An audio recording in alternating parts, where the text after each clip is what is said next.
What killed your feelings for someone you were once madly in love with?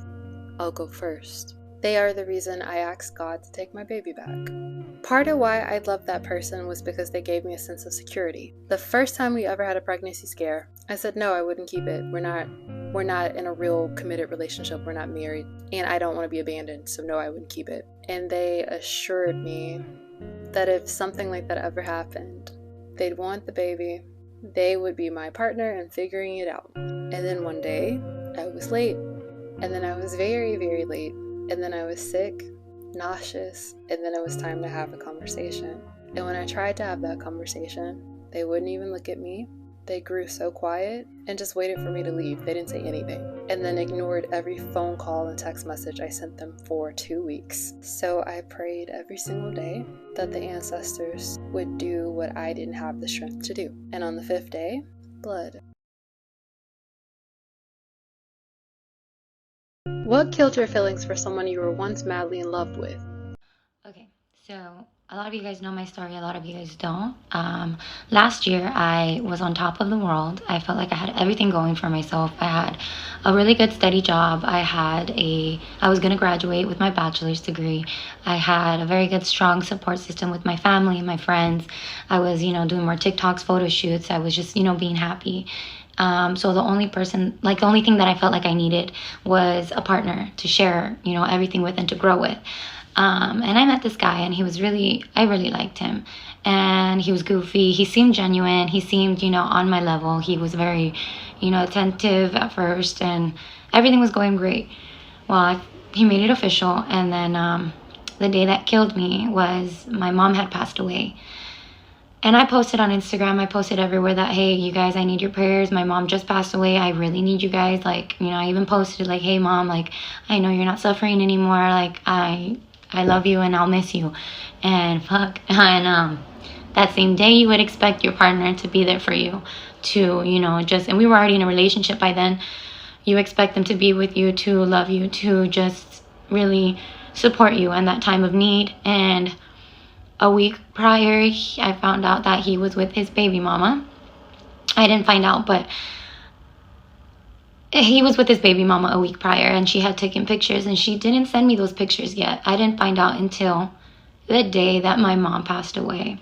So she decided, she watched my story, she knew what I was going through that day, and she decided to send me those pictures of her and my now ex together. And that even broke me more. I told him what happened, what the hell, what the heck? And he was just instead of, being hey, you're right, I'm sorry, I shouldn't have done that. Or, still comforting me, it's a really hard day for you and I'm still here for you. No, he said, believe what you want, and drove off.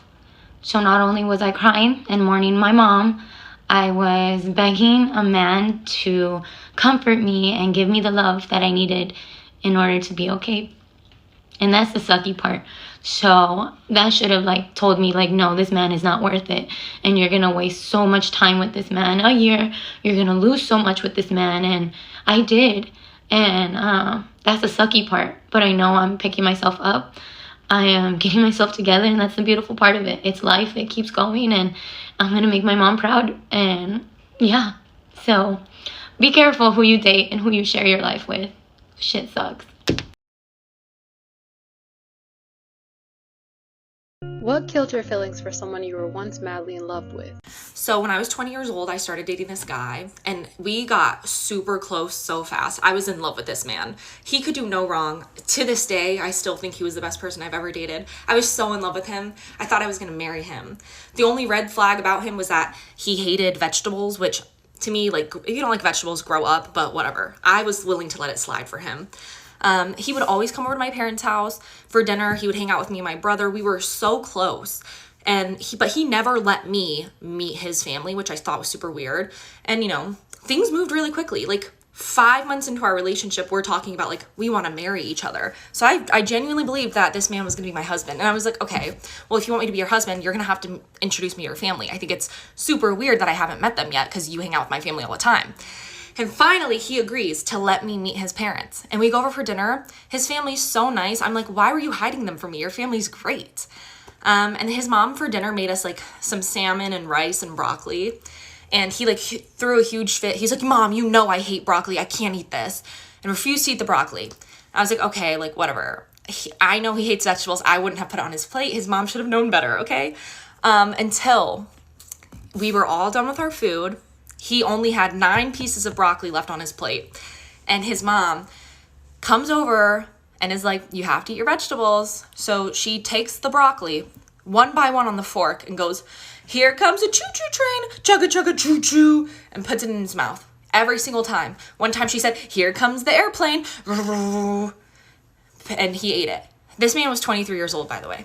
And at the end, he said, thank you, Mommy. And then he was driving me home and said, that's the only way I'll eat vegetables if we're going to get married. And then I never talked to him again.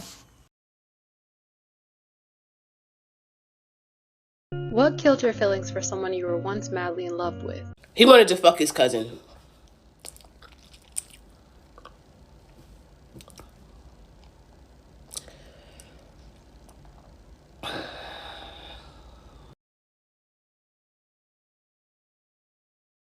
What killed your feelings for someone you were once madly in love with? I'll go first. Okay, so I was dating this guy back in varsity. We actually dated for like 4 years, like 4.5 years, something like that. So basically my whole varsity life. He covered a lot of my firsts, like when it comes to relationships, you know. And so the issue with him, or like one of the issues with him, is that he never wanted to do anything for himself, like cooking, dishes, cleaning, and like stuff like that. And his excuse was that growing up he's never had to do any of that. Like as he was a kid, he never had to do any chores, right? So he claimed that he didn't know how to cook or how to do laundry and clean and things like that. So okay, fine. So this one time since he was like a bit older than me, he graduated first. So he had moved out of race and like he had a place and was living with one of his friends.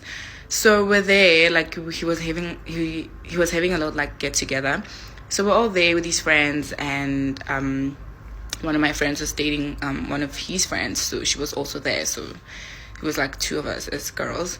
So we're there, we're chilling, you know, like it's just a normal night. I don't know how like the conversation started, but we started talking about this whole thing basically, right, of like him being unable to do stuff for him. And I was bringing up the point, dude, like at some point you need to know how to do things for yourself. And I was like, no, like my mom's got me, like my mom will do things for him. And I was like, your mom's not gonna live forever, like dude, come on, like you need to learn how to do things for yourself. And now you're living out here, like having your own place and stuff. Like, is your mom gonna leave her house and come to your apartment and clean it for you? Like, are you serious? Like, are you crazy? And then, guys, like, he had the guts to say to me that, because I was telling him, like, I can't keep doing things for you. You need to meet me halfway. Do you know what I mean? He literally looked straight into my eyes and told me that there's nothing that I can do for him that his mom can't do for him, basically. Like, I'm not changing his life. Like, whatever that I feel like I'm doing for him, like, it's nothing that his mom can't do. Like, so I'm basically not changing his life. We're there, like, in the room. Like, none of his friends are saying anything. Everyone is just, like, quiet. No one's coming to my defense. My friend gets offended by this, right? And she's like, what do you mean? Like, what's that supposed to mean? I was like, yeah, it's not my fault that, like, your parents taught you how to do things, like, growing up, and Nina, they didn't. My mom chose to do everything for me, so you guys know how to do like all these chores because, you know, your parents made you do them. And it was like, that's not where the story ends, but I'm out of time, so